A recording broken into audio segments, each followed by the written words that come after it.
জয়নব রাদিয়াল্লাহু তাআলা আনহা, কি বললাম? জয়নব রাদিয়াল্লাহু তাআলা আনহা, এই জয়নব রাদিয়াল্লাহু তাআলা আনহা উনি মারা গেছে। ফাবাকাতিন নিসা, নারীরা কান্নাকাটি শুরু করছে জয়নব রাদিয়াল্লাহু তাআলা আনহা মারা যাওয়ার পর। ফাজাআলা উমরু ইয়াদরিবুহুন্না বিসাউতিহি, হযরত ওমর চাবুক ধরছে সবগুলোর মাথায়। এই চুপ, কোনো কান্নাকাটি নাই, এবার চাবুক ধরছে। হ্যাঁ থামো, কান্নাকাটি করো কেন? নবীজি বললেন মাহলান ইয়া উমর, উমর থামো না, একটু একটু নরম হও। তো হযরত ওমর নরম হইলেন। নরম হওয়ার পর আল্লাহ নবী বললেন ইয়াকুন্না ওয়া নাঈকাশ শাইতান, হে নারীরা তোমরা চিল্লা চিল্লি চিৎকার করা থেকে তোমরা বাঁচো, এগুলা শয়তানের আওয়াজ। চিৎকার করা আল্লাহ আজরাইল আমার ঘরে পাঠাইছে আর কারো ঘরে পাঠাই নাই, এগুলা বলাইনি, শয়তানের আওয়াজ। কার আওয়াজ? শয়তানের। ছেলে মারা গেছে, আল্লাহ তুমি কি আজরাইলরে আর কোনো ঘরে পাঠাইতে পারলা না, আমার ঘরে পাঠাইলা, এগুলা শয়তানের আওয়াজ, এগুলা বইলা কান্নাকাটি করা। এবার নবীজি কি বলে দিছে দেখেন, মাহমা ইয়াকুনু মিনাল আইনি ওয়াল কল, চোখের পানি যদি অটোমেটিক কারো শোকে বের হয়, অন্তর থেকে বের হয়, ফামিনাল্লাহ ওয়া মিনার রাহমা, এটা আল্লাহর পক্ষ থেকে দয়া। হুসাইন রাদিয়াল্লাহু তাআলা আনহু শাহাদাতের ঘটনা পড়বেন, পড়লে আপনার চোখের পানি আসবে। তো এই চোখের পানি আসাটা এটা দয়া, এটা রহমত। এবার আল্লাহ নবী বলেন ওয়া মা ইয়াকুনু মিনাল লিসান, চোখের পানি যদি জিহ্বা থেকে হয়, চোখের পানি আবার জিহ্বা থেকে কিভাবে হয়, মানে উল্টাপাল্টা কথা কয়। জিহ্বা থেকে হয় মানে উল্টাপাল্টা কথা কয়। খোদা আমারে নিয়ে নাও, আমার আব্বারে নিয়ে নিছো, আমি এই দুনিয়াতে আর থাকতে চাই না, কালকে সকালে উঠে আব্বারে দেখবো না, আমারে নিয়ে নাও। এটা মিনাল লিসান, জবান থেকে। ওয়ালিয়াদ, হাত থেকে। এবার আমি বলবো না জবান আর হাত আমাদের দেশে কবে ব্যবহার হবে, জবান আর হাত, জবান আর হাত, জবান আর হাত, জবান হাত, জবান হাত। আমা ইয়াকুনু মিনাল লিসান ওয়াল ইয়াদ, যেটা জবান থেকে হবে আর হাত থেকে হবে, ফামিনাশ শায়তান, এটা শয়তানের পক্ষ থেকে। তাহলে মুখ থেকে উল্টাপাল্টা শব্দ বের হওয়া, হাত দিয়ে নিজের আঘাত করা, বলেন এটা কার কাজ? শয়তানের কাজ। আর অটোমেটিক চোখ। বারিকা আলা মুহাম্মাদিন ওয়া আলা আলি মুহাম্মাদ কামা বারাকতা আলা ইব্রাহিম ওয়া আলা আলি ইব্রাহিম ইন্নাকা হামিদুম মাজিদ। سبحانك لا علم لنا إلا ما علمتنا إنك أنت العليم الحكيم। খানকায়ে হযরত মাওলানা হাফিজুল্লাহ রহমতুল্লাহ আলাইহির উদ্যোগে আয়োজিত ইসলাহি মাহফিলে উপস্থিত ফিদায়ে মিল্লাত সৈয়দ আসাদ মাদানী রহমতুল্লাহ আলাইহির সুযোগ্য খলিফা মুফতি মোহাম্মদ হাফিজ উদ্দিন সাহেব দামাত বরকাতুহুমুল আলিয়া, মুহাদ্দিস জামিয়া শরঈয়া মালিবাগ মাদ্রাসা ঢাকা, পরিচালক জামিয়াতুল আসাদ আল ইসলামিয়া ঢাকা, উপস্থিত হজরত উলামায়ে কেরাম, সামনে উপবিষ্ট মুসলমান ভাইয়েরা, পর্দার আড়ালে অবস্থানরত মা বোনেরা, আল্লাহ পাক রব্বুল আলামিনের দরবারে লাখো কোটি শুকরিয়া, আল্লাহ আমাদেরকে এই মাহফিলে উপস্থিত হওয়ার তৌফিক দান করেছেন। সকলে বলি আলহামদুলিল্লাহ। ইসলাহ, সংশোধন করা, আভ্যন্তরীণ যে রোগ আছে মানুষের, এই রোগগুলাকে পরিশুদ্ধ করা, ইনশাল্লাহ এই ব্যাপারে আলোচনা করবেন মুফতি হাফিজ উদ্দিন সাহেব দামাত বরকাতুহুম। হযরত আত্মশুদ্ধির বিষয়ে ইনশাল্লাহ আপনাদেরকে দিক নির্দেশনামূলক কথা বলবেন। তার আগে আমি সংক্ষিপ্ত আকারে আমার যেই কিছু জানা আছে স্বল্প পরিসরে, এখান থেকে আমি কিছু বলার চেষ্টা করব। উলামায়ে কেরামের মজলিস, এজন্য আমরা অন্যান্য যারা আছি আমরা সবাই মন দিয়ে কথাগুলো শুনবো। আল্লাহ পাক রব্বুল আলামিন যে কথাগুলো শুনি আমাদের সকলকে আমরা যেন মনে রেখে এই কথাগুলো অনুযায়ী ভবিষ্যতে চলতে পারি, আল্লাহ তৌফিক দান করেন। সূরা ফাতহের 18 নম্বর আয়াতে কারিমা তেলাওয়াত করলাম। এই মাসটার নাম মুহররম মাস। এই মাসটাকে কেন্দ্র করে কয়েকটা বিষয়ের সম্মুখীন হয়, বিশেষ করে মসজিদের ইমাম সাহেবগণ, মাদ্রাসার ছাত্র উস্তাদ, তারা সাধারণ পাবলিকের কাছ থেকে কিছু প্রশ্নের সম্মুখীন হয়, অথবা এমন কিছু শরীয়ত বহির্ভূত কথার সম্মুখীন হয় যা ইসলাম সমর্থন করে না। মুহররম মাসকে কেন্দ্র করে সবচেয়ে বেশি যে বিষয়টা আলোচনা হয় হুসাইন রাদিয়াল্লাহু তাআলা আনহুর শাহাদাত, ওনার শহীদকে কেন্দ্র করে, ওনার শাহাদাতকে কেন্দ্র করে ইয়াজিদ, এই ইয়াজিদকে কেন্দ্র করে ইমাম মুআবিয়া রাদিয়াল্লাহু তাআলা আনহুকে অনেকেই কটাক্ষ করতে চায়। এজন্য আমি আপনাদের সামনে প্রথমে সাহাবাদের ব্যাপারে কিছু কথা বলবো, এরপর ইনশাআল্লাহ মুহররম মাসের কিছু অংশ আমরা আলোচনা করব। সাহাবায়ে কেরামের মর্যাদার ব্যাপারে এতটুকুই যথেষ্ট যে সাহাবাদের প্রতি আল্লাহ পাক রব্বুল আলামিন সন্তুষ্ট, এই কথাটা বলাই যথেষ্ট। সূরা ফাতহের 18 নম্বর আয়াতে কারিমা পড়লাম। এই আয়াতে আল্লাহ বলেন, লাকাদ রাদিয়াল্লাহু আনিল মুমিনিনা ইয ইউবাইউনাকা তাহতাশ শাজারা। হুদাইবিয়া সন্ধির সময় ওই গাছের নিচে যারা আপনার হাতে হাত রেখে বায়াত হয়েছে, আমি আল্লাহ তাদের প্রতি সন্তুষ্ট হয়ে গেলাম। অবশ্যই আল্লাহ ওই সকল সাহাবাদের প্রতি সন্তুষ্ট যারা আপনার হাতে হাত রেখে বায়াত হয়েছে ওই গাছের নিচে। ফাআলিমা মা ফি কুলুবিহিম, তাদের অন্তরে যা আছে আমি আল্লাহ জানি। ওয়া আনজালাস সাকিনাতা আলাইহিম, আল্লাহ পাক রব্বুল আলামিন তাদের উপরে সাকিনা, প্রশান্তি অবতীর্ণ করেছেন এই সাহাবাদের উপর। ওয়া আসাবাহুম ফাতহান করিবা, আল্লাহ তাদেরকে নিকটবর্তী বিজয় দিয়ে আল্লাহ তাদেরকে পুরস্কৃত করলেন, সাহাবাদেরকে পুরস্কৃত করলেন। তাহলে আমি আপনাদের থেকে জানতে চাই, সাহাবাদের মর্যাদার জন্য এটাই যথেষ্ট, সাহাবাদের উপর কে সন্তুষ্ট? এ হলো 1 নাম্বার কথা। 2 নাম্বার, সাহাবাদের প্রশংসা আল্লাহ নিজে করছে। সূরা ফাতহের 29 নম্বর আয়াত আল্লাহ বলেন, মুহাম্মাদুর রাসূলুল্লাহ, মুহাম্মদ সাল্লাল্লাহু আলাইহি সাল্লাম আল্লাহর রাসূল। ওয়াল্লাযীনা মাআহু আশিদ্দাউ আলাল কুফফার, মুহাম্মদ সাল্লাল্লাহু আলাইহি সাল্লামের সাথে যে সাহাবারা আছেন ওনারা কাফেরদের বিরুদ্ধে খুব কঠোর। রুহামাউ বাইনাহুম, সাহাবারা পরস্পরের প্রতি খুব সদয়, একজন আরেকজনের প্রতি খুব আন্তরিক। তারাহুম রুকআন সুজদা, আল্লাহ বলে নবী আপনি আপনার সাহাবাদেরকে দেখবেন তারা রুকুকারী, সেজদাকারী, তো তাদের রুকু সেজদার প্রশংসা করে আল্লাহ কোরআনে আয়াত নাযিল করে। ইয়াবতাগুনা ফাদলাম মিনাল্লাহি ওয়া রিদওয়ানা, তারা আল্লাহর অনুগ্রহ চায়, তারা আল্লাহর সন্তুষ্টি চায়। সীমাহুম ফি উজুহিহিম মিন আথারিস সুজুদ, আল্লাহ বলেন সেজদার কারণে তাদের মাঝে এই সেজদার চিহ্ন, নিদর্শন পরিলক্ষিত হয়, দেখা যায়। যালিকা মাসালুহুম ফিত তাওরাত, আল্লাহ বলেন তাদের এই দৃষ্টান্তটা তাওরাত কিতাবের মধ্যে আছে। সাহাবারা যে আল্লাহর সন্তুষ্টি চায়, সাহাবারা আল্লাহর খুশি চায়, অনুগ্রহ চায়, সাহাবারা রুকুকারী, সেজদাকারী, সাহাবাদের প্রশংসার কথা শুধু কোরআনে না তাওরাত কিতাবেও আছে। আর তাওরাতে যে এই প্রশংসার কথা আছে, তাদের দৃষ্টান্ত যে তাওরাত কিতাবের মধ্যে আছে, এই কথা আবার আল্লাহ কোরআনে জানায় দিয়েছে। সাহাবাদের দৃষ্টান্ত তাওরাতে আছে, আর এই কথাটা যে তাওরাতে আছে এটা আবার আল্লাহ কোরআনের মাধ্যমে আমাদেরকে জানায় দিয়েছে। তাহলে নবীর সাহাবারা 1 নাম্বার আল্লাহ ওনাদের প্রতি সন্তুষ্ট, 2 নাম্বার তাদের প্রশংসা আল্লাহ নিজে করছে, 3 নাম্বার সাহাবায়ে কেরাম আল্লাহর নির্বাচিত বান্দা। সুবহানাল্লাহ।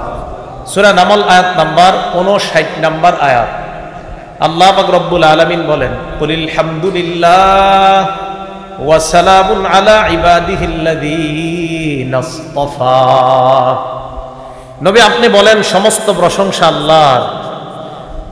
ওয়া সালামুন আলা ইবাদিহিল্লাযীনা ইসতাফা, আল্লাহ বলেন তার নির্বাচিত বান্দাদের প্রতি শান্তি, তার নির্বাচিত বান্দাদের প্রতি দয়া আর শান্তি।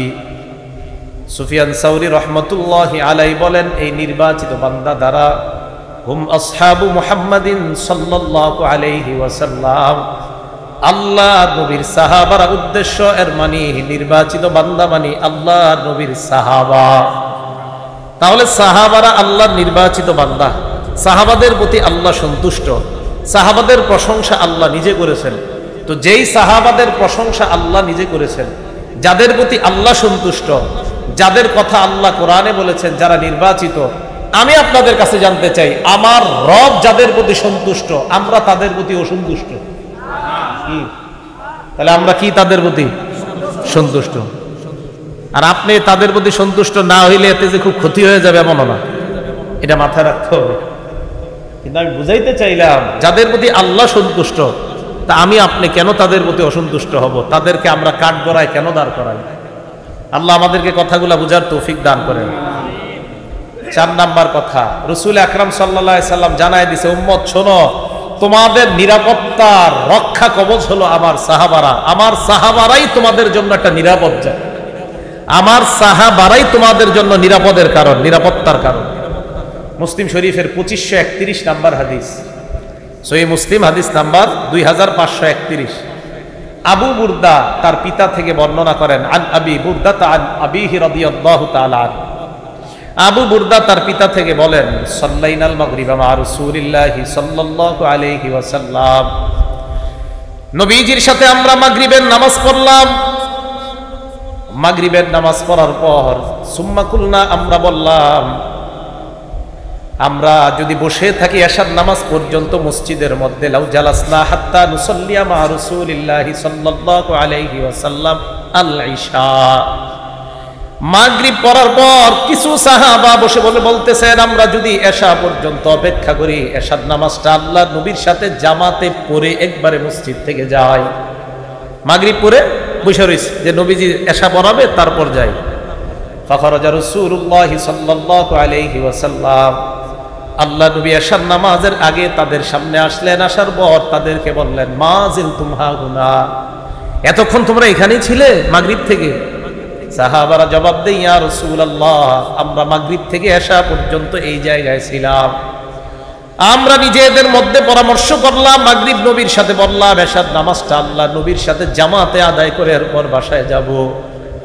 নবীজি সাল্লাল্লাহু আলাইহি ওয়াসাল্লাম জবাব দিলেন, আহসানতুম, তোমরা ভালো করেছো, আহসানতুম, তোমরা ভালো করেছো। ফারাফা রাসাহু ইলাস সামা, আল্লাহ নবী আকাশের দিকে তাকাইলেন। ওয়া কানা কাসীরাম মিম্মা ইয়ারফাউ রাসাহু ইলাস সামা, সাধারণত বেশিরভাগ সময় আল্লাহ নবী আকাশের দিকে তাকাইতেন। আকাশের দিকে নবী বেশিরভাগ সময় তাকাইতেন, তা আপনারাও তাকায়েন। বাকি এই যুগে অন্তত ঢাকা শহর উপরের দিকে তাকানো ঠিক না, উপরে তাকাইলে গুনাহ হবে। হ্যাঁ, ছাদের উপরে উঠে আকাশে তাকায়, কোথায় উঠা ছাদে, কেন তাকাইবেন না তাকাইবেন এ বিষয়ে আলোচনা এখন আর বিষয় না। তো বলতাম, আর নজরু সাহমুন মিন সিহাম ইবলিস, নজর কুদৃষ্টি হলো ইবলিসের একটা তীর, এই তীর দিয়ে আপনাকে সে শেষ করে ফেলবে। তো এই জন্য বর্তমান যুগে আবার উপরে তাকাইতে সাবধান। তো যদি ছাদে যায় উপরে তাকান তো ঠিক আছে, নবী তাকাইতেন, তাই আপনিও ছাদে গিয়ে তাকান, তাহলে ঠিক আছে।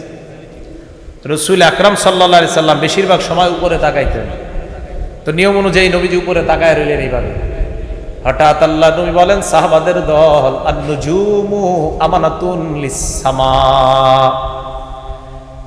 আকাশ ততদিন নিরাপদ যতদিন এই নক্ষত্রগুলা থাকবে, ততদিন আকাশটা নিরাপদ। ফাইদা যাহাবাতিন নুজুম, নক্ষত্রগুলা যখন শেষ হয়ে যাবে, নক্ষত্র যখন বিদায় নিয়ে নিবে, আকাশ থেকে নক্ষত্র যদি উদাও হয়ে যায়, নক্ষত্রগুলো যদি আল্লাহ শেষ করে দেয়, নবীজি বলেন, তাহলে আসমান আর থাকবে না, আসমানও ধ্বংস হয়ে যাবে। আতাস-সামা আমা তুআদু, আসমানের যে ওয়াদা, ওই ওয়াদা আসমানের কাছে আসবে, মানে কিয়ামত হয়ে যাবে।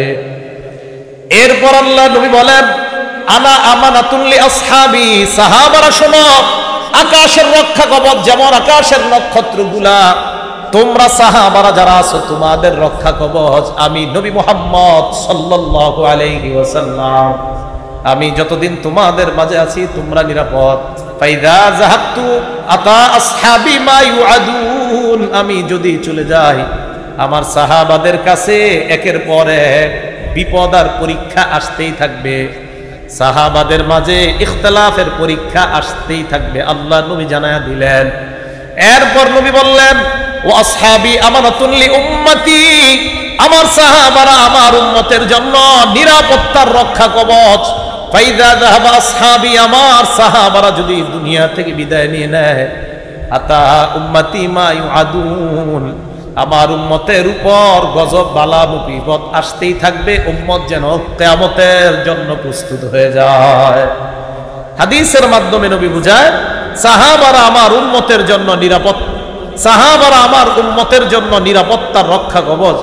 নবী বললেন সাহাবারা আমাদের জন্য নিরাপত্তার কারণ, আর ওই সাহাবাদেরকে আমরা সমালোচনার পাত্র বানাই, এটা কি ইনসাফ না জুলুম? কথা বুঝে আসছে সবার?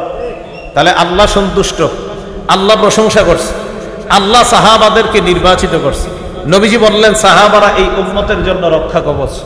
তাহলে এই সাহাবাদেরকে আমরা সমালোচনার পাত্র বানানোটা এটা জুলুম, এটা ইনসাফ না। ইনসাফের সাথে আমরা যেন সাহাবাদের যথাযথ মর্যাদা দিতে পারি, আল্লাহ তৌফিক দান করেন। 5 নাম্বার, সাহাবারা যতদিন দুনিয়াতে ছিল নবীজি বলেন ততদিন কল্যাণ। এই হাদিসটা মন দিয়ে শোনেন, দেখেন সাহাবাদেরকে যারা দেখছে তারা যতদিন দুনিয়াতে আছে পরবর্তীদের জন্য কল্যাণ, তাদেরকে যারা দেখছে তারা দুনিয়াতে যতদিন থাকবে ততদিন কল্যাণ। এই 3 বারের কথা আসছে, পরে আর আসে নাই। কিন্তু হাদিস গবেষণা করলে বোঝা যায় এই সিলসিলায় দেখতে দেখতে দেখতে দেখতে ওলামায়ে কেরাম তাদের উস্তাদ, তারা তাদের উস্তাদ, তারা তাদের উস্তাদ, তারা তাদের উস্তাদ, তারা ইমাম বুখারী, এইভাবে ইমাম বুখারী তার উস্তাদকে, তার উস্তাদ তার উস্তাদকে, এইভাবে দেখতে দেখতে আব্দুল্লাহ ইবনে মুবারক ইমাম আবু হানিফাকে, এইভাবে দেখতে দেখতে হাম্মাদ, আলকামা, আব্দুল্লাহ ইবনে মাসউদ, রাসূলুল্লাহ সাল্লাল্লাহু আলাইহি সাল্লাম। এই সিলসিলা দেখা দেখা দেখা, এখান থেকে বোঝা যায় যে দেখা যারা মূলত ওই সিলসিলা থেকে দেখে আসতেছে তাদেরকে দেখার মধ্যে একটা কল্যাণ আছে। দলিল একটা কিতাব আছে আস-সিলসিলাতুস সহিহা, এই কিতাবের 3283 নাম্বার হাদিস, 3283 নাম্বার হাদিস আস-সিলসিলাতুস সহিহা। সাধারণ জনগণ জানেননি এটার লেখককে, জানা দরকার নাই। ক্বালা রাসূলুল্লাহ সাল্লাল্লাহু আলাইহি ওয়াসাল্লাম লা তাজালুনা বিখাইরিন মা দামা ফিকুম মান রাআনি ওয়া সাহাবানি। নবীজি বলেন তোমরা ততদিন কল্যাণের মধ্যে থাকবা যতদিন তোমাদের মাঝে তারা থাকবে যারা আমাকে দেখছে আর আমার সান্নিধ্য গ্রহণ করেছে, আমার সুহবত গ্রহণ করেছে। দেখেন কি কয়, ওয়াল্লাহি লা তাজালুনা বিখাইরিন মা দামা ফিকুম মান রাআনি, পরেরটা মান রাআনি ওয়া সাহাবা মান সাহাবানি। আল্লাহর কসম তোমরা ততদিন কল্যাণের মধ্যে থাকবা যতদিন তোমাদের মাঝে তারা থাকবে যারা আমার সাহাবাদেরকে দেখছে, যারা আমার সাহাবাদের সুহবত গ্রহণ করেছে। প্রশংসা করেছেন আল্লাহ, সাহাবাদের প্রতি আল্লাহ সন্তুষ্ট, সাহাবারা আল্লাহ নির্বাচিত বান্দা, সাহাবারা এই উম্মতের নিরাপত্তার রক্ষা কবচ, সাহাবারা এই উম্মতের জন্য কল্যাণ, সাহাবাদের মর্যাদা রক্ষা করার হুকুম নবীজি সাল্লাল্লাহু আলাইহি ওয়াসাল্লাম করেছেন। আল্লাহ আমাদের সকলকে সাহাবাদের মর্যাদা যেন আমরা রক্ষা করতে পারি, তাদের সমালোচনা শোনা বলা থেকে যেন বেঁচে থাকতে পারি, আল্লাহ তৌফিক দান করেন। সাহাবাদেরকে গালি দেওয়া 7 নাম্বার কথা। এই গালি দেওয়ার এটা হলো 7 নাম্বার শিরোনাম, যে সাহাবাদেরকে যারা গালি দেয়, যারা সাহাবাদেরকে গালি দেয় 1 নাম্বার, যারা সাহাবাদেরকে গালি দেয় তাদের উপর আল্লাহর অভিশাপ, ফেরেশতাদের অভিশাপ, দুনিয়ার সব মানুষের অভিশাপ। আবার বলছি, আরে ঠিক মানে আসলেই ঠিক, এটা হাদিসে আইছে, ঠিক হইব না? যারা সাহাবাদের সমালোচনা করে, সাহাবাদেরকে গালি দেয়, তাদের উপর আল্লাহর অভিশাপ, ফেরেশতাদের অভিশাপ, সমস্ত মানুষের অভিশাপ। এটা কিতাব আছে নাম আল জামিউস সগীর, এই কিতাবের 8715 নাম্বার হাদিস, ইমাম সুয়ুতী রাহমাতুল্লাহ আলাইহি লেখা। এখানে আসছে ক্বালা রাসূলুল্লাহ সাল্লাল্লাহু আলাইহি ওয়াসাল্লাম, নবীজি বলেন মান সাব্বা আসহাবি, যারা আমার সাহাবাদেরকে গালি দেয়, ফালাইহি লানাতুল্লাহ, যেই ব্যক্তি আমার সাহাবাদেরকে গালি দেয় তার উপর আল্লাহর অভিশাপ, ওয়াল মালাইকা, ফেরেশতাদের অভিশাপ, ওয়ান নাসি আজমাইন, সমস্ত মানুষের অভিশাপ। তাহলে আমরা সাহাবাদেরকে কখনো গালি দিব না, যারা গালি দেয় তাদের কথা শুনবো না, রাজি ইনশাআল্লাহ? সাহাবাদের ব্যাপারে কোনো কথা এগুলো আমরা কান দিব না। 2 নাম্বার, সাহাবাদেরকে যারা গালি দেয় নবীজি সাল্লাল্লাহু আলাইহি সাল্লাম তাদেরকে গালি দিতে নিষেধ করে দিয়েছেন। নবীজি সহিহ বুখারী হাদিস নাম্বার 3673 নাম্বার হাদিস, ক্বালা রাসূলুল্লাহ সাল্লাল্লাহু আলাইহি ওয়াসাল্লাম, আল্লাহ নবী বলেন লা তাসুব্বু আসহাবি, তোমরা আমার সাহাবাদেরকে গালি দিও না। এবার আল্লাহ নবী বলেন কোন সাহসে আমার সাহাবাদেরকে তোমরা গালি দাও? ফা ইন্না আহাদাকুম লাউ আনফাকা মিসলা উহুদিন যাহাবা, তোমাদের কেউ যদি উহুদ পাহাড় সমপরিমাণ স্বর্ণ আল্লাহর রাস্তায় দান করো, কি পরিমাণ? উহুদ পাহাড় পরিমাণ স্বর্ণ। উহুদ পাহাড় পরিমাণ স্বর্ণ যদি আল্লাহর রাস্তায় দান করো, মা বালাগ মুদ্দা আহাদিহিম, সাহাবারা এই দুই হাত দিয়ে যা দান করে তোমাদের উহুদ পাহাড়ের সমান পরিমাণ স্বর্ণ সাহাবাদের ওই দুই হাত পরিমাণ দানের কাছেও পুষতে পারবে না। নবীজি বললেন ওয়ালা নাসিফা, প্রথমে বলছে দুই হাত, এরপর বললেন ওয়ালা নাসিফা, অর্ধেকও না, অর্ধেক মানে এক হাত, মুদ্দা মানে দুই হাত, নাসিফা মানে এক হাত। আল্লাহর নবী কয় দুই হাত পরিমাণ, নবী কয় না না এক হাত। উহুদ পাহাড় পরিমাণ স্বর্ণ যদি তোমরা আল্লাহর রাস্তায় দান করো, সাহাবাদের দুই হাত পরিমাণ দান, নবী কয় না অর্ধ হাত মানে অর্ধ মুঠ মানে এক হাত পরিমাণ দানের কাছেও বুঝতে পারবে না। তাহলে যাদের দানের মূল্য আল্লাহর কাছে এত বেশি যে তাদের এক হাত পরিমাণ দানের কাছে আমাদের উহুদ পাহাড় পরিমাণ স্বর্ণের দানের এটার কাছাকাছি যেতে পারবো না। নবীজি বলেন লা তাসুব্বু, তাদেরকে গালি দিও না। তো সাহাবাদেরকে যারা গালি দেয় তাদের যে মজলিসে গালিগুলা হয় এই সমস্ত মজলিসে যাবো না, বসবো না, শুনবো না। আল্লাহ তৌফিক দান করেন। 3 নাম্বার, সাহাবাদেরকে গালি দেওয়া এটা স্পষ্ট ভাবে নিষেধ। হাদিসের মধ্যে আরেকটা নিষেধাজ্ঞা দেখেন কেন বলে, এইখান থেকে দেখেন এই মজলিসের কি প্রয়োজন। এই যে খানকায় হযরত মাওলানা হাফিজুল্লাহ রহমতুল্লাহ আলাইহি এই খানকার উদ্যোগে ইসলামী মাহফিলের প্রয়োজনীয়তাটা এই হাদিস থেকে সাহাবাদের ব্যাপারেও জানেন আর মজলিসের প্রয়োজনীয়তা জানেন। আমি এই হাদিস পড়ে অবাক হয়েছি, দেখেন কি কয়, লা তাসুব্বু আসহাবা মুহাম্মাদিন সাল্লাল্লাহু আলাইহি ওয়াসাল্লাম, শারহুত তাহাওয়িয়া একটা কিতাব, এই কিতাবের 693 নম্বর হাদিস, হাদিসের মান হাসান। লা তাসুব্বু আসহাবা মুহাম্মাদিন সাল্লাল্লাহু আলাইহি ওয়াসাল্লাম, তোমরা মুহাম্মদ সাল্লাল্লাহু আলাইহি ওয়াসাল্লামের সাহাবাদেরকে তোমরা গালি দিও না। এবার কি কয় দেখেন, শোনো তোমরা, লা মুকামু আহাদিহিম সাআতান ইয়ানি মা'আন নবী সাল্লাল্লাহু আলাইহি ওয়াসাল্লাম খায়রুম মিন আমালিকুম 40 সানা। নবীজির সাথে সাহাবাদের এক মুহূর্তের অবস্থান, কি কয়, নবীর সাথে সাহাবাদের এক মুহূর্তের অবস্থান তোমাদের 40 বছর আমলের চাইতে বেশি দামি। তাহলে আল্লাহওয়ালাদের সাথে অবস্থানের দাম আছে না নাই? এই দেখেন আমি অবাক হয়ে গেছি হাদিসে যে অবস্থান, আল্লাহ মানে বসে রয়েছে নবীর সাথে সাহাবা, কয় সাহাবা নবীর সাথে বসে থাকার এক মুহূর্তের বসে থাকাটা তোমাদের 40 বছর আমলের চেয়ে বেশি দামি। তাহলে বোঝা যায় এখান থেকে যে আল্লাহ ওয়ালাদের সাথে বসে থাকাটাও একটা ফায়দা, উপকারিতা। আপনি অনেক মুরব্বী আল্লাহওয়ালা আছে যাদের কথা বোঝা যায় না, দরকার নাই বোঝা যাওয়া, এমনি বসে থাকবেন। ঢাকার বড় বড় আল্লাহওয়ালা অনেক মুরব্বী, অনেক বয়সের কারণে সব কথা বোঝা যায় না, এমনি গিয়ে আমরা বসে থাকি। কেন বসে থাকি? এই সমস্ত হাদিসের কারণে যে ওনাদের মজলিসে বসে থাকাটাও এটা আল্লাহর পক্ষ থেকে একটা গনিমত, একটা নিয়ামত। তো দেখেন হাদিসের মধ্যে আছে যে সাহাবায়ে কেরাম নবীর সাথে কিছু মুহূর্ত কাটানো এটা তোমাদের 40 বছর ইবাদতের চাইতে বেশি দামি। তাহলে বলেন তো, যাদের সামান্য ইবাদত, শুধু সামান্য নবীর সাথে বসে থাকাটা এত দাম, তাহলে তাদের ইবাদতের কত দাম? এরা বসে থাকছে এত দাম, ইবাদতের দাম আছে না নাই? আছে। ইবনে মাজাহ কিতাবের নাম, হাদিস নাম্বার 162 নাম্বার হাদিস। এই হাদিসের মধ্যে আসছে লা তাসুব্বু আসহাবা মুহাম্মাদিন সাল্লাল্লাহু আলাইহি ওয়াসাল্লাম, তোমরা মুহাম্মদ সাল্লাল্লাহু আলাইহি ওয়াসাল্লামের সাহাবাদেরকে গালি দিও না। এই হাদিসের মধ্যে আসছে লা মুকামু আহাদিহিম ইয়ানি মা'আন নবী সাল্লাল্লাহু আলাইহি ওয়াসাল্লাম খায়রুম মিন আমালিকুম উমরাহ। হুজুর এই হাদিসে আসছে যে সারা জীবন তোমরা আমল করলেও নবীর সাথে সাহাবাদের কাটানো এক মুহূর্তের সমান হবে না। এটা দর্শ উমরা আসছে, এটাতে। তাহলে যাদের সামান্য বসে থাকাটা আল্লাহওয়ালার সাথে এত দাম, তাদের আল্লাহওয়ালা নবীর সাথে তাদের থেকে আমল করাটার কত দাম। এই জন্য প্রিয় মুসলমান ভাইয়ারা, সাহাবাদেরকে গালি দিবেন না, সাহাবাদের গালি শুনবেন না। যেই মজলিসে সাহাবাদের সমালোচনা হয় ওই সমস্ত মজলিসে যাবেন না। রাজি আছেন ইনশাআল্লাহ? গালি দিবেন না। আমি আপনাদেরকে মহব্বত করে কথাগুলো বলতেছি, আল্লাহর রাসূল সাহাবাদের কোনো সমালোচনায় কান দিবেন না। আল্লাহ আমাদেরকে বুঝার তৌফিক দান করেন। এই কথাগুলো কেন বলছি জানেন? আমার মূল উদ্দেশ্য কিন্তু এই ওয়াজ করা না, মূল উদ্দেশ্য একজন সাহাবারে নিয়ে কথা বলা। তিনি হলেন ইমাম মুআবিয়া রাদিয়াল্লাহু তাআলা। কে? ইমাম মুআবিয়া। ইমাম মুআবিয়া রাদিয়াল্লাহু তাআলা আনহুকে কেন্দ্র করে ওনার ছেলের নাম হলো ইয়াজিদ। নূহ আলাইহিস সালাতু ওয়াস সালামের এক সন্তান কাফের ছিল। এখন এই কাফের ছেলের কারণে নূহ নবীরে দোষারোপ করবেন? করা যাবে না। ইয়াজিদ ইমাম মুআবিয়ার ছেলে। এই ইয়াজিদকে কেন্দ্র করে ইমাম মুআবিয়াকে কটাক্ষ করা হয়, দোষারোপ করা হয়। কেন ভাই? সন্তানের অপরাধ। ইয়াজিদ ঠিক আছে জালেম, তার যত পারেন সমালোচনা করেন, সে অবশ্যই অন্যায় করছে। নবীর নাতিকে এইভাবে নির্মমভাবে হত্যা করা, শহীদ করা, এটা অবশ্যই অন্যায়। কিন্তু ওনার কারণে কেন নবীর একজন জলিলুল কদর, যিনি একজন ওহীর লেখক ছিলেন, এমন একজন সাহাবাকে কেন সমালোচনা করেন?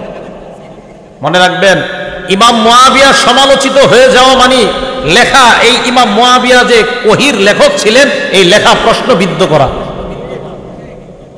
ইমাম মুআবিয়া একজন ওহীর লেখক ছিলেন।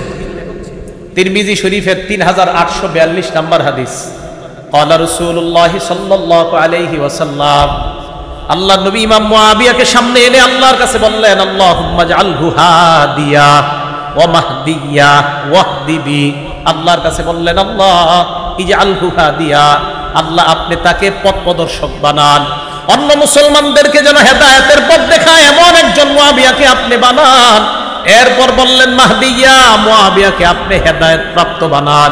এরপর বললেন ওয়াহদি বিহি, এই মুআবিয়ার মাধ্যমে অন্যান্য মানুষকে আপনি হেদায়েত দান করে দেন।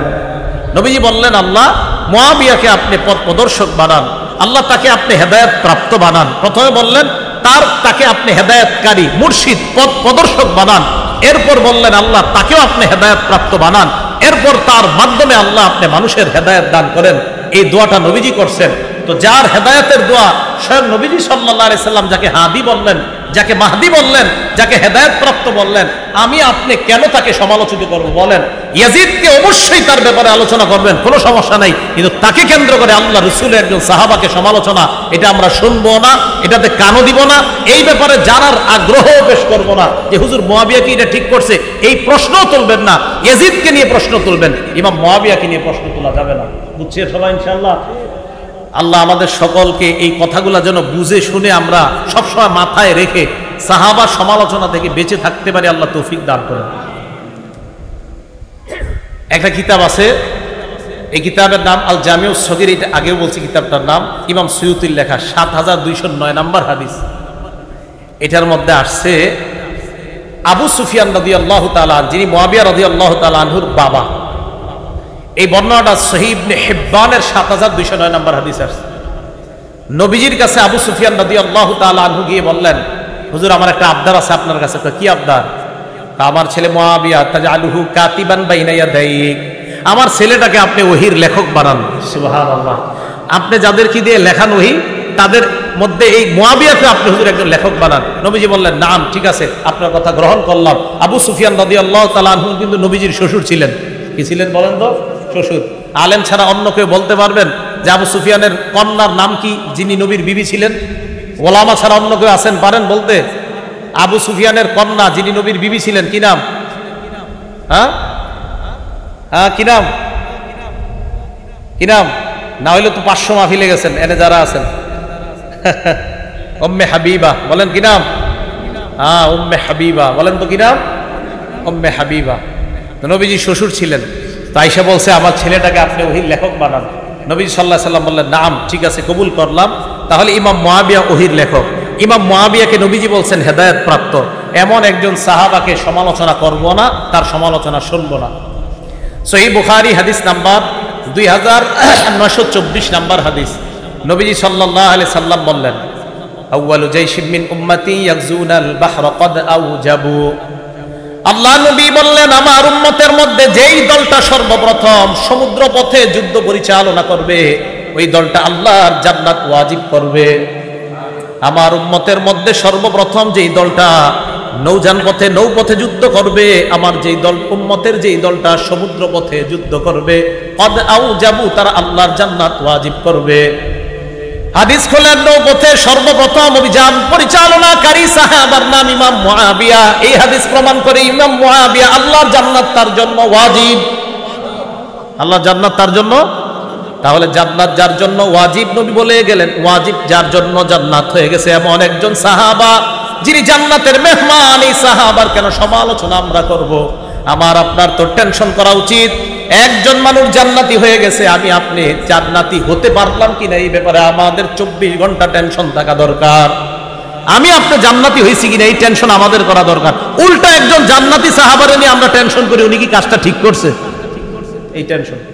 তাহলে যিনি একজন জান্নাতের মেহমান, তারে নিয়ে আমার আপনার টেনশন করা দরকার নাই, উনি জান্নাতি সাহাবা। তো এই জন্য ইমাম মুআবিয়ার সমালোচনা আমরা ইয়াজিদকে কেন্দ্র করে করব না, নূহ নবীর ছেলেকে কেন্দ্র করে নূহ নবীর সমালোচনা যেমন করি না, লূত নবীর বিবিকে কেন্দ্র করে লূত নবীর সমালোচনা আমরা করি না, তো যেমনি ভাবে লূত নবীর বিবি ছিল একজন কাফেরা, এই কাফের বিবিকে কেন্দ্র করে কিন্তু লূত নবীর সমালোচনা আমরা করি না। নূহ নবীর ছেলে ছিল একজন কাফের, এই কাফেরকে কেন্দ্র করে নবীর সমালোচনা আমরা করি না। ইমাম মুআবিয়ার ছেলে ইয়াজিদ অবশ্যই জুলুম করেছে, হুসাইন রাদিয়াল্লাহু তাআলা আনহুর সাথে অন্যায় করেছে। এই জালেম সন্তানের কারণে একজন আদেল ইনসাফগার সাহাবার ব্যাপারে আমরা সমালোচনা করি না, যার ব্যাপারে অনেক সাহাবারা বলেন মা রাআইতু বাদা রাসূলিল্লাহ সাল্লাল্লাহু আলাইহি সাল্লাম আসওয়াদা মিন মুআবিয়া, যে আল্লাহ রাসূলের পরে মুআবিয়ার চেয়ে সঠিক নেতৃত্ব দানকারী পৃথিবীতে আর কাউকে দেখিনি। অনেক সাহাবার বক্তব্য এটা। ইমাম মুআবিয়ার নেতৃত্ব নিয়ে আপনি প্রশ্ন তুলতেই পারবেন না। ওনার দ্বারা ইসলামের যে পরিমাণ কাজ হয়েছে, বিশেষ করে ইলমি খেদমত যে পরিমাণ হয়েছে, ইমাম মুআবিয়া রাদিয়াল্লাহু তাআলা। তো বুঝাইতে চাইলাম, যার ইসলামের এত অবদান তার ব্যাপারে আমরা সমালোচনা করব, তার ব্যাপারে নাক গলানো এটা আমাদের উচিত না। আল্লাহ বুঝার তৌফিক দান করেন। বুখারী শরীফের 3765 নাম্বার হাদিস, এই হাদিসের মধ্যে আসছে আব্দুল্লাহ ইবনে আব্বাসকে গিয়ে একজন বিচার দিছে ইমাম মুআবিয়ার নামে। বিচার দেওয়ার পরে ইবনে আব্বাস কয় তুমি কি বললা? কয় হুজুর মুআবিয়া তো এই কাজ করে, বিতির নামাজের ব্যাপারে একটা মাসালা। ইবনে আব্বাস কয় দা এটা ছাড়ো মিয়া, এই ব্যাপারে কথা বললো না। ইন্নাহু ফাকিহ, ইমাম মুআবিয়া একজন ফকিহ সাহাবা, ফকিহ সাহাবা। ইমাম মুআবিয়ার আমল নিয়ে তুমি প্রশ্ন তুলতে পারো না, কারণ ইমাম মুআবিয়া একজন ফকিহ। সাহাবারা ইমাম মুআবিয়ার প্রশংসা করতেছে, সাহাবারা ইমাম মুআবিয়ার প্রশংসা। ইবনে তাইমিয়া রাহমাতুল্লাহ লেখছে ইমাম মুআবিয়ার ব্যাপারে আফজলুল মুলুক, লেখছে আফজলুল মুলুক। পুরা পৃথিবীর মধ্যে নবীজির পরে যত নেতৃত্বের গুণাবলী যদি সব দিকে যে পৃথিবীর উন্নতি সাধন হয়েছে কোন মুসলমানের নেতৃত্বের আমলে, ইবনে তাইমিয়া লিখেছেন তিনি ইমাম মুআবিয়া। এই জন্য এমন একজন সাহাবা যার দ্বারা ইসলামের এত খেদমত হয়েছে, বলেন তার কি সমালোচনা করব আমরা? না, আমরা তার সমালোচনা করব না, বরং তাকে আমরা অনুসরণ করব, তার আমলের অনুসরণ করব। আল্লাহ তৌফিক দান করেন। তার আমলের অনুসরণ কেন করতে হবে আমাদের? কথা বুঝেন। নাসাই শরীফের হাদিস নাম্বার 4191 নাম্বার হাদিস, মন দিয়ে শোনেন এই হাদিসটা। বর্ণনাকারীর নাম আব্দুর রহমান ইবনে আব্দে রব্বিল কাবা। এত বড় নাম মনে রাখা দরকার নাই, শুধু আব্দুর রহমান মনে রাখলে চলে। তিনি বলেন আতাইতু ইলা আব্দুল্লাহ ইবনে আমরিন ওয়া হুয়া জালিসুন ফি জিল্লিল কাবা, নবীর সাহাবা আব্দুল্লাহ ইবনে আমরের কাছে আমি আসলাম। আসার পর আমি দেখলাম উনি কাবার ছায়ার মধ্যে বসা, কাবা শরীফের ছায়া, এই ছায়ার মধ্যে আল্লাহ নবীর সাহাবা আব্দুল্লাহ ইবনে আমর বসা। ওয়ান্নাসু আলাইহি মুজতামিউন, জনগণ তার সামনে ঘেরাও করে আছে, তার থেকে নসিহত শুনতে চায়। হঠাৎ আব্দুল্লাহ ইবনে আমর বললেন বাইনা নাহনু মা রাসূলিল্লাহি সাল্লাল্লাহু আলাইহি ওয়াসাল্লাম, আমরা আল্লাহ নবীর সাথে ছিলাম, আল্লাহ নবীর সাথে সফর করতেছিলাম। ফি সাফারিন ইদ নাযালনা মানজিলা, সফর করতে করতে এক জায়গায় যাত্রা বিরতি দিলাম, যাত্রা বিরতি দিয়ে সবাই নিজের বাহন থেকে নামলাম। সাহাবাদের মাঝে তিনটি দল হয়ে যায়। ফামিন্না মাইয়াদ্রিবু খিবাআ, আমাদের মাঝে একদল সাহাবা তাবু টানাইতেছে, তাবুর ছায়ার মধ্যে আশ্রয় নিবে। ওয়ামিন্না মাইয়ান তাদিলু, আরেক দল তীর প্রতিযোগিতা করতেছে। ওয়ামিন্না মান হুয়া ফি জাশরাতিহি, আরেক দল চারণভূমির মধ্যে পশুগুলা চড়াইতেছে, ঘাস খাওয়ায়, পানি খাওয়ায়। ইজনাদা মুনাদি রাসূলিল্লাহি সাল্লাল্লাহু আলাইহি ওয়াসাল্লাম, হঠাৎ আল্লাহ নবীর আহ্বানকারী ঘোষণাকারী তাদের সামনে আইসা ঘোষণা দেয় আসসালাতু জামিআ, ও সাহাবারা নামাজের সময় হয়ে গিয়েছে, সবাই জামাতে আসো। ফাজতামানা, আমরা জামাতে গেলাম। জামাতে যাওয়ার পর সবাই দাঁড়িয়ে রইলাম। কামা ফিনা রাসূলুল্লাহ ফাখাতাবানা, আল্লাহ নবী আমাদের সামনে দাঁড়াইলেন, দাঁড়িয়ে নবী ভাষণ দিলেন। নামাজে আমরা দাঁড়াইলাম, ওই মুহূর্তে নবী আমাদের সামনে দাঁড়ায়া ভাষণ দিলেন। মানে কাতার সোজা সোজা চলতেছে, করা হইতেছে, নবীজি একটা ভাষণ দিলেন। উজানি মাদ্রাসার মাহফিলে গেছেন কেউ? ওখানে দেখবেন ওই কাতার সোজা করতে একটু দেরি হতো, 10 লাখ লোক আরো অনেক লোক হয়, তো এটা করতে করতে উজানি মাদ্রাসায় আব্দুর রহমান সব জোরালো ভাষণ দিতে থাকে দীর্ঘক্ষণ। তো নবীজি সাল্লাল্লাহু আলাইহি সাল্লাম, সাহাবায়ে কেরাম জামাতে দাঁড়াইতেছে, নবীজি সবার সামনে দাঁড়ায় একটা ভাষণ দিলেন। ভাষণের মধ্যে আল্লাহ নবী বললেন, শোনো সাহাবাদের দল, লাম ইয়াকুন নাবিয়্যুন ক্বাবলি ইল্লা কানা হাক্কান আলাইহি আইয়াদুল্লা উম্মাতাহু আলা মা ইয়ালামুহু খায়রান লাহুম, আমার পূর্বে যত নবী দুনিয়াতে আসছে সমস্ত নবীর মৌলিক দুইটা দায়িত্ব। এক নাম্বার ওই নবী তার উম্মতকে কল্যাণকর বিষয়ে জানায়া দেওয়া, দুই নাম্বার ওয়ায়ুনজিরু কওমাহু মা ইয়ালামুহু শাররান লাহুম, উম্মতের জন্য যা অকল্যাণকর ওই অকল্যাণকর বিষয় থেকে উম্মতকে সতর্ক করা। বলেন সব নবীর মৌলিক দায়িত্ব কয়টা ছিল? এক নাম্বার উম্মতের জন্য যা কল্যাণকর এটা উম্মতকে জানায়া দেওয়া, দুই নাম্বার যা অকল্যাণকর তা থেকে উম্মতকে সতর্ক করা। এবার নবীজি সাহাবাদেরকে যে কথাটা বললেন এই কথাটা একটু মন দিয়ে শোনেন। নবীজি কি বলে দেখেন, সাহাবারা তোমরা শোনো, ইন্না উম্মাতাকুম হাদিহি জুইলাত আফিয়াতুহা ফি আউয়ালিহা, আমার উম্মতের মধ্যে প্রথম দিকের উম্মত যারা তাদেরকে নিরাপত্তা দেওয়া হয়েছে, তাদেরকে ফিতনা ফাসাদ থেকে মুক্ত রাখা হয়েছে আমি নবীর খাতিরে। তোমরা ফিতনা ফাসাদ থেকে মুক্ত। ওয়া ইন্না আখিরাহা, আর আমার উম্মতের শেষে যারা আসবে আমি আপনি আমরা। নবীজি বলেন ফাতাজিউল ফিতান ইউসিবুহুম বালাউন ওয়া উমুর, তাদের কাছে একের পর এক ফিতনা আসতেই থাকবে। ইউনকিরুনাহা, যে ফিতনাগুলা যে পরীক্ষাগুলা তারা অপছন্দ করবে। আল্লাহ নবী বলেন ফাতাজিউল ফিতান, ফিতনা আসলে ফায়ুদাক্কিকু বাদুহা লিবাদিন, আগের ফিতনাটা পরের ফিতনার কাছে তুচ্ছ মনে হবে। মুসলমান ভালো করে মনে রাখবেন, করোনা ভাইরাসের মধ্যে মনে করেছিলাম এত বড় গজব মনে হয় দুনিয়াতে আর আসে নাই। আল্লাহ নবী বুঝায় যেই গজবে আছো পরের গজবটা যখন দেখবা মনে হবে আগের গজবটা পরের গজবের কাছে কিছুই না। ফায়ুদাক্কিকু বাদুহা লিবাদিন, পরের গজবের কাছে আগের গজব কিছুই মনে হবে না। নবী বলেন ফাতাজিউল ফিতনা, ফিতনা আসবে, ফায়াকুলুল মুমিনু হিয়া মুহলিকাতি, ফিতনা আসলে ঈমানদার বলবে আমাকে এই ফিতনা ধ্বংস করবে। ফাতান কাশিফ, ফিতনা উঠিয়ে যাবে। সুম্মা তাজিউল ফিতনা, আবার ফিতনা আসবে, ঈমানদার মনে করবে আমি ধ্বংস। নবীজি বলেন ফাতান কাশিফু, আবার ফিতনা উঠে যাবে। আল্লাহ নবী কয় শোনো, গজবের মধ্যে তোমাদের মরণ হয়েও যেতে পারে। মরণ যদি তোমাদের হয়ে যায়, আল্লাহ নবী বলেন ফালতুদরিকহু মাউতাতুহু, তোমার মরণটা যেন এমন অবস্থায় হয় ওয়া হুয়া মুমিনুন বিল্লাহি ওয়াল ইয়াউমিল আখির। আল্লাহ নবী বলেন ওই গজবের সময় যখন তুমি মরবা তোমার মরণটা যেন এমন অবস্থায় হয় যে তুমি আল্লাহ মানো আর আখিরাত মানো। নবী কয় যদি তুমি দুইটা জিনিস চাও, কি মান আহাব্বা আইয়ুজাহজাহা আনিন নার ওয়া ইউদখালাল জান্নাহ, যদি তুমি জাহান্নাম থেকে মুক্তি চাও আর জান্নাতে যাইতে চাও, এই গজবের জামানার মধ্যেও যদি তুমি জান্নাতে যেতে চাও, নবীজি বলেন তোমার মরণটা যেন ঈমানের সাথে হয়, আখিরাতকে বিশ্বাসের সাথে হয়। এমন অবস্থায় যদি তুমি মরো ইনশাআল্লাহ তুমি জান্নাতে প্রবেশ করবে। তো নবীজি আমাদেরকে সতর্ক বাণী দিয়ে গেলেন, সতর্ক বার্তা দিয়ে গেলেন। এখন এই একটা হলো কি কল্যাণ, বলেন একটা কি কল্যাণ আপনাদের সামনে বলতে চাই, সেটা হলো এই সাহাবায়ে কেরামদেরকে তো নবীজি বলে দিয়েছেন দুই জিনিস, এখন সাহাবাদের রিঅ্যাকশনটা কি দেখেন।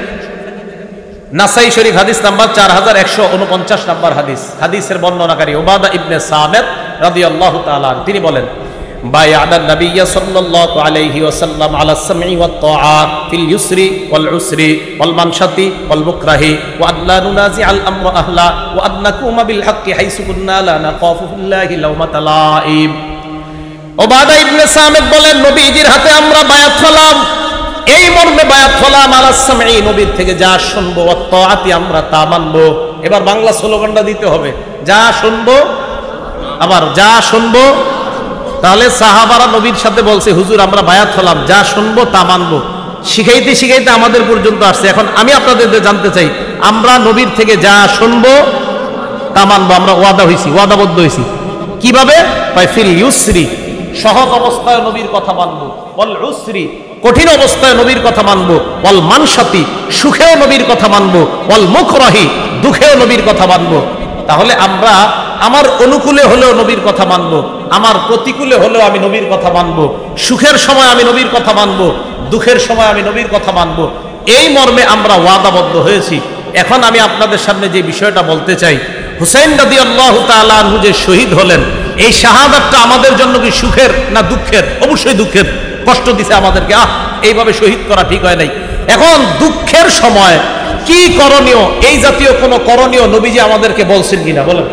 বলছে। আমরা কষ্ট পাইছি ইমাম হুসাইনের শাহাদাতে, এখন তার শাহাদাতে যে আমরা কষ্ট পাইলাম, এখন কষ্টের সময় কি করণীয় আমাদের দেখতে হবে কোরআন হাদিসে কোনো করণীয় আছে কিনা। যদি থাকে তো এটাই করা, আর যদি বলেন না নাই তাহলে তো কিছুই করা যাবে না। এখন বিপদের সময় কি করা কোরআনে বলছে। ইন্না লিল্লাহি ওয়া ইন্না ইলাইহি রাজিউন পড়া। কি পড়া? রাজিউন পড়া। বুখারীর 1284 নম্বর হাদিসের বর্ণনা, নবীজির এক কন্যা আল্লাহ নবীর কাছে সংবাদ পাঠাইলেন, আব্বা ইন্না ইবনাল্লি কবিজ, আব্বা আমার ছেলেটা মারা যাবে অবস্থা, আপনি একটু আমার সন্তানটাকে দেখতে আসেন। আল্লাহ নবী জবাবে উত্তর পাঠায়া দিলেন, আমার মেয়েকে গিয়ে সালাম দাও, সালাম দেওয়ার পর বলবা ইন্না লিল্লাহি মা আখাযা ওয়া লাহু মা আতা। আমার সাথে বাংলা বলেন, বলেন যা নিছে আল্লাহর, যা রেখেছে আল্লাহর। গ্রাম্য বাংলায় যেটা নিয়ে গেছে এটা আল্লাহর, যেটা রেখে দিছে এটা আল্লাহর। সহিহ বুখারী হাদিস নাম্বার 1284। তো নবীজি সাল্লাল্লাহু আলাইহি সাল্লাম বললেন, দুনিয়া থেকে যদি কিছু উঠায় নেয় এটাও আল্লাহর, দুনিয়া থেকে যদি কিছু রেখে দেয় আমাদের জন্য এটাও আল্লাহর। কারো 4টা ছেলে আছে, 2জন মারা গেছে, 2জন আছে, 2জনকে নিয়ে গেছে, এই 2জন কার? 2জন বেঁচে আছে, এই 2জন কার? বাস খালাস।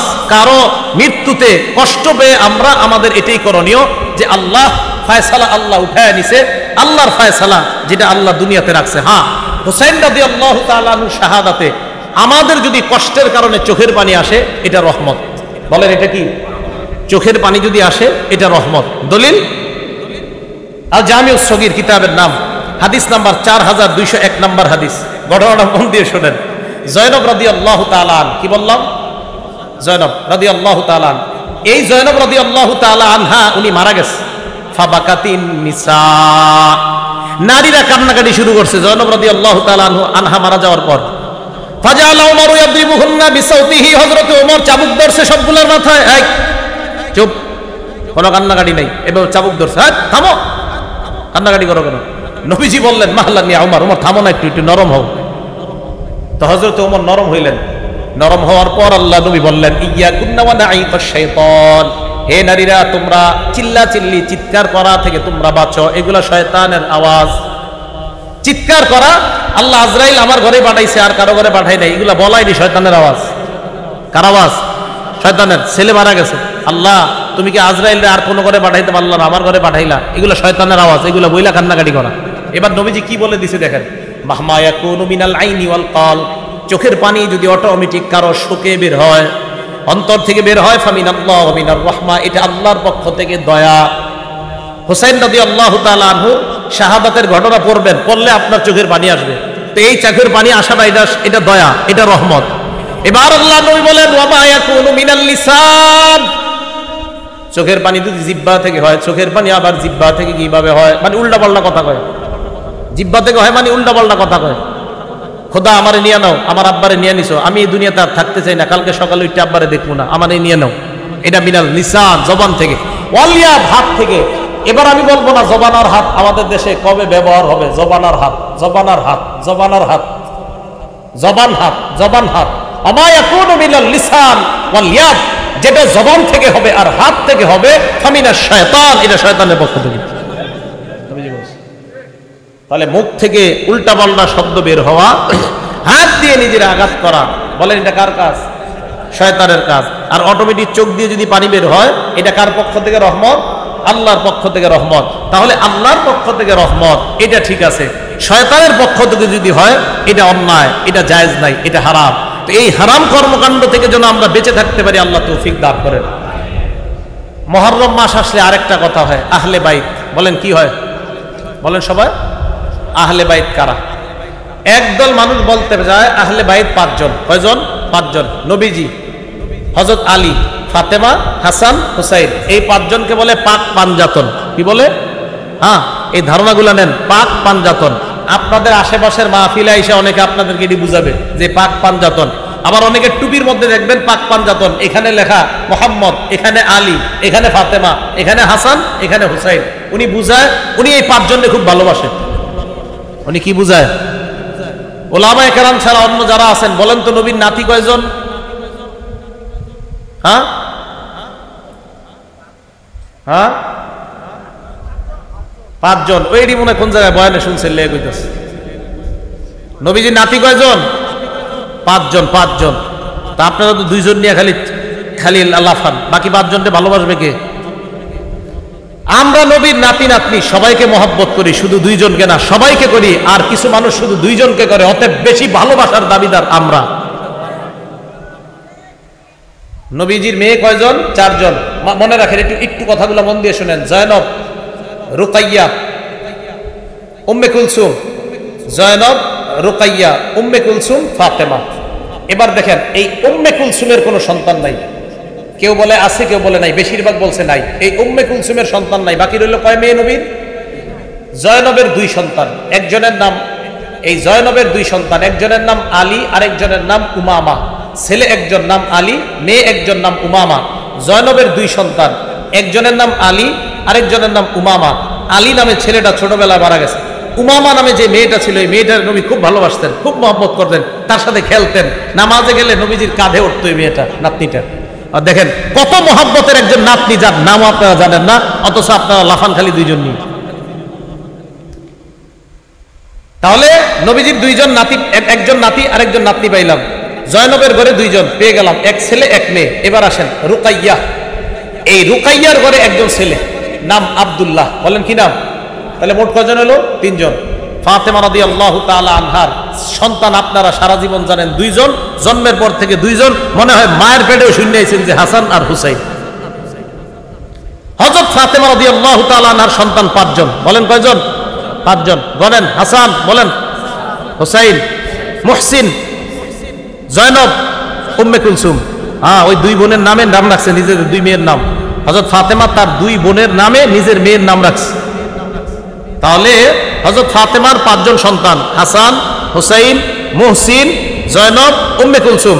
জয়নবের 2 সন্তান, ওই নবীজির মেয়ে জয়নব, একজন ছেলে একজন মেয়ে, 7 জন। রুকাইয়ার 1 সন্তান, এই হলো মোট 8 জন।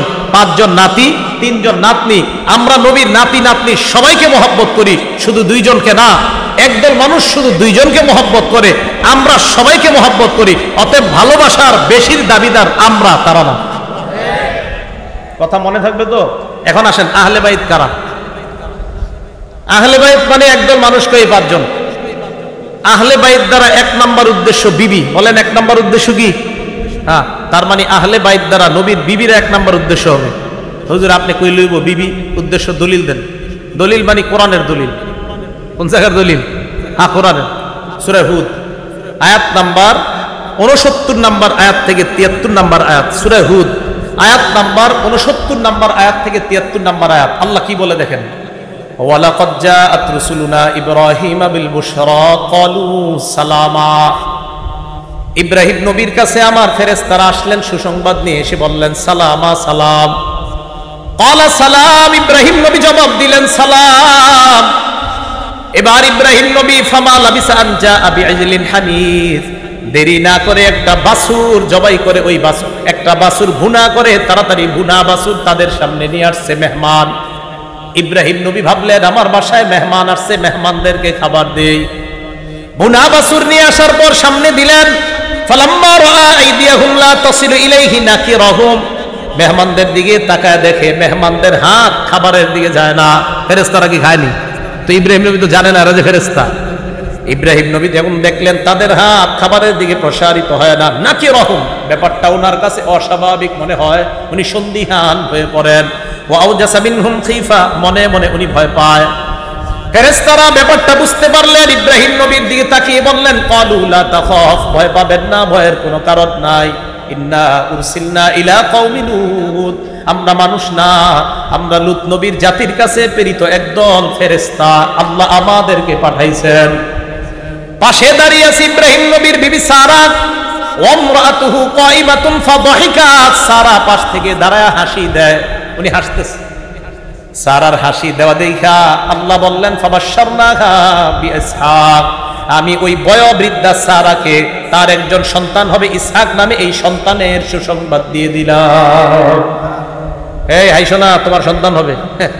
শুধু সন্তান না, ওয়া মিন ওয়ারাই ইসহাক ইয়াকুব, এই ইসহাক যে সন্তানটা হবে, এই সন্তানের আবার সন্তান হবে, তার নাম হবে ইয়াকুব, আর ইয়াকুবের বিশাল বংশধর হবে। সুবহানাল্লাহ। এখন সারা এই কথা শুনে কয় আলিতু, আমি সন্তান প্রসব করব, ও আনা আজুজ, আমি বয়োবৃদ্ধা, ও হাদা বালি শাইখা, আর আমার স্বামীও বৃদ্ধ, আমি কিভাবে সন্তান প্রসব করব? ইন্না হাদা লা শাইউন আজীব, এটা তো আশ্চর্য বিষয়। ফেরেশতারা বললেন আতাজাবিনা মিন আমরিল্লাহ, তুমি আল্লাহর বিষয়ে আশ্চর্য হও? আল্লাহর বিষয়ে আবার আশ্চর্য হও নাকি? এরপরে কি কয় দেখেন, রহমাতুল্লাহ ওয়া বারাকাতুহু আলাইকুম আহলাল বাইত। সুবহানাল্লাহ। কি বলছে? আহলাল, বলেন কি বলছে? রহমাতুল্লাহি। ফেরেশতারা কার সাথে কথা বলতেছে? বলেন ইব্রাহিম নবীর বিবি। কার সাথে? ফেরেশতারা কার সাথে কথা বলতেছে? ইব্রাহিম নবীর বিবিকে বললেন রহমাতুল্লাহি ওয়া বারাকাতুহু আলাইকুম আহলাল বাইত। হে আহলে বাইত, তোমাদের উপর আল্লাহর দয়া, আল্লাহর বরকত তোমাদের উপর। আহলে বাইত বলে প্রথমে এক নম্বরে স্ত্রী উদ্দেশ্য আমি বলছিলাম, দলিলও পেয়ে গেলাম। ইব্রাহিম নবীর বিবিকে ফেরেশতারা বললেন আহলে বাইত। তাহলে আহলে বাইত দ্বারা এক নাম্বার বিবি উদ্দেশ্য। আচ্ছা, বাতা ইয়াবিতু, বাইতুন শব্দটা আসছে বাতা ইয়াবিতু থেকে। ওলামারা আছেন বাতা ইয়াবিতু মানে রাত্রি যাপন করা। একজন পুরুষ সাধারণত কার সাথে রাত্রি যাপন করে? এই তো বাতা ইয়াবিতু থেকে বাইত। আহলে বাইত মানে ঘরওয়ালি, ঘরওয়ালি মানে বিবি। এগুলো এক নাম্বার দলিল। দলিল নাম্বার 2, সূরা আহজাব আয়াত নাম্বার 32-33 নাম্বার আয়াত। আল্লাহ বলেন ইয়া নিসা আন-নবী লাস্তুন্না কাআহাদিম মিনান নিসা। হে নবীর বিবিগণ, আপনারা অন্যান্য নবীর অন্যান্য মহিলাদের মতো না। ইনিত্তাকাইতুন্না, আমরা যদি আল্লাহকে ভয় পান, ফালা তাখদানা বিল কওল, নম্র ভাষায় কথা বলবেন না, কোমল ভাষায় কথা বলবেন না, মোহনীয় ভঙ্গিমায় কারো সাথে কথা বলবেন না। নবীর বিবিদেরকে আল্লাহ বলে ফায়াকমা আল্লাযী ফী কলবিহি মারাদ, যাদের অন্তরে বেদি আছে তারা অন্তরের মধ্যে কুমন্ত্রণা করে বসতে পারে, খারাপ কল্পনা করতে পারে। আচ্ছা, নবীর বিবিরা কোমল ভাষায় কথা বললে একজন পুরুষের মনে খারাপ ধারণা জন্ম হতে পারে নবীর বিবিদের ক্ষেত্রে, তো বর্তমান জামানার নারীদের ক্ষেত্রে কি হবে? এই কথা বলার পর আল্লাহ বললেন, দেখেন কি বলে, ফাকরনা ফি বুয়ুতিকুন্না, তোমরা ঘরে থাকো, ওয়ালা তাবাররাজনা তাবাররুজাল জাহিলিয়াতিল উলা, জাহিলি যুগের নারীদের মতো তোমরা বাহিরে বের হবা না। হ্যাঁ, শুনতেছেন তো? দেখেন কি কয়, বলেন তো আল্লাহ এই কথাগুলো কাদেরকে বলতেছে? নবীর ওলামাদের ছাড়া অন্যদের জোরটা বেশি হতে হবে। কাদেরকে? নবীর স্ত্রী, আবার নবীর স্ত্রী। এবার দেখেন কি কয়, ওয়াকিমনাস সালাহ, তোমরা নামাজ কায়েম করো, ওয়াতিনাজ যাকাত, তোমরা যাকাত দাও, ওয়াতিনাল্লাহ ওয়া রাসূলা, তোমরা আল্লাহ আল্লাহ রাসূলের আনুগত্য করো। তোমরা কারা? স্ত্রীগণ। হ্যাঁ, তোমরা কারা? ইন্নামা ইউরিদুল্লাহু লিইউযহিবা আনকুমুর রিজসা আহলাল বাইত। হে আহলে বাইত, নবীর বিবিগণ, তোমাদের থেকে আল্লাহ নাপাকি দূর করতে চায়। তাহলে আহলে বাইত দ্বারা এক নাম্বার উদ্দেশ্য বিবি। তাহলে আহলে বাইত মানে 5 জন না, আমরা বলি আহলে বাইত মানে নবীর বিবিগণ, আহলে বাইত মানে হাসান হুসাইন ফাতেমা, আহলে বাইত মানে নবীর পরিবারের সবাই। আমরা আহলে বাইত সবাইকে ভালোবাসি, মহব্বত করি, শুধু 5 জনকে না, বরং আমরা নবীর সমস্ত পরিবারকে মহব্বত করি। কি বলেন? আমরা শুধু 5 জনকে না, আমরা সবাইকে ভালোবাসি। এরপরে আমগরে বলে আমগো ভিতরে নবীর প্রেম নাই। আপনি মাত্র 5 জনকে মহব্বত করলেন, আর আমি করলাম পুরো পরিবারের সকলকে, তা আপনি আমারে বললেন যে আপনার মধ্যে নবীর প্রেম নাই। এটা ইনসাফের কথা না, এটা জুলুমের কথা। এই কথাগুলা যারা এই 5 জনকে আহলে বাইত মনে করে তাদেরকে বুঝাবেন। এখন কথা হলো, হাসান হুসাইনও যে আহলে বাইত, এটার দলিল কি? ওনারাও যে আহলে বাইত হতে পারে, এটার দলিল কি? এই আয়াত নবীর উপরে যখন নাজিল হয়েছে তখন নবী তার স্ত্রী উম্মে সালামার ঘরে ছিলেন। মুসলিম শরীফের 2424 কত হয়? 2424 নম্বর হাদিস। নবীজি সাল্লাল্লাহু আলাইহি সাল্লাম খরজা রাসূলুল্লাহ গাদাতান, সকালবেলা ঘর থেকে বের হইছে, ওয়া আলাইহি মিরতুন মুরাহহালুন মিন শারিন আসওয়াদ, কালো পশম দ্বারা অঙ্কিত করা একটা চাদর নবীর গায়ে ছিল। তো এই চাদর গায়ে দিয়ে নবী বের হইছে কখন? যে অবস্থায় নবী ঘরে ছিলেন ওই অবস্থায় নবীর উপর আয়াত নাজিল হয়েছে যে আপনার বিবিদের থেকে আল্লাহ, মানে আহলে বাইতদের থেকে আল্লাহ অপবিত্রতা দূর করতে চায়। নবী ঘর থেকে বের হয়ে দেখছে হযরত হাসান আসছে, আসার পর নবীজি আদখালা, হাসান রে চাদরের ভিতরে ঢুকাইছে, বুঝছেন? এরপরে হুসাইন আসছে, হুসাইনকেও ঢুকাইছে। সুম্মা জা আলী ফাদখালা, হযরত আলী আসছে, আলীকেও ঢুকাইছে। সুম্মা জাআত ফাতেমা, ফাতেমা আসছে রাদিয়াল্লাহু তাআলা আনহুম। এই ফাতেমা আসার পর আদখালাহা, তাকেও চাদরের ভিতরে ঢুকায় কয়, এই শোনো, আহলে বাইত শুধু বিবিরা না, আমার এই সন্তানরাও আহলে বাইত। তাহলে দেখছেন, এই চাদরের ভিতরে কেন্দ্র করে কয় এই বাকপান চাদর, মাগো বাকিগুলা আল্লাহ যে উদ্দেশ্যে আয়াত নাজিল করছে এটাই তো বললেন না। তাহলে আয়াত নাজিল করছে আহলে বাইত কেন্দ্র করে, প্রথম উদ্দেশ্য বিবিগণ। এরপরে নবী হাদিসের ব্যাখ্যায় বুঝিয়ে দিয়েছে শুধু বিবিগণ না, আমার সন্তানগণ, আমার পরিবারের আরো যারা, তারাও আহলে বাইত। বলেন, আমরা আহলে বাইত শুধু 5 জনকে মহব্বত করি না, সব আহলে বাইতকে মহব্বত করি। হ্যাঁ, সব আহলে বাইতকে মহব্বত করি। আল্লাহ পাক রব্বুল আলামিন আমাদের সকলকে মুহররম মাসকে কেন্দ্র করে যেই সমস্ত কথাগুলো হয়, কারবালার ঘটনা আপনারা অনেক শুনেছেন হয়তো, তো এই জন্য যেই বিষয়গুলো সাধারণত আনা হয় এই বিষয়গুলো যেন আর না আনা হয়, শুধুমাত্র 5 জনকে মহব্বতের কথা যেন বলা না হয়, নবীর পুরো পরিবারকে যেন মহব্বতের কথা বলা হয়। হযরত হুসাইনকে কেন্দ্র করে অবশ্যই ইয়াজিদের ব্যাপারে, ইয়াজিদ যা যা করেছে, অন্যায় করেছে, অবশ্যই এগুলো বলা দরকার, কিন্তু এটাকে কেন্দ্র করে যেন ইমাম মুআবিয়াকে সমালোচনা করা না হয়, সাহাবাদেরকে সমালোচনা করা না হয়। আল্লাহ পাক রব্বুল আলামিন সাহাবা সমালোচনা থেকে আমাদেরকে বেঁচে থেকে আমরা যেন আমাদের ঈমানকে খাঁটি করে দুনিয়া থেকে আমরা বিদায় নিতে পারি, আল্লাহ তৌফিক দান করেন। আমিন। ওয়া আখিরু দাওয়ানা আনিল হামদুলিল্লাহি রাব্বিল আলামিন। আসসালামু আলাইকুম ওয়া রাহমাতুল্লাহি ওয়া বারাকাতুহু।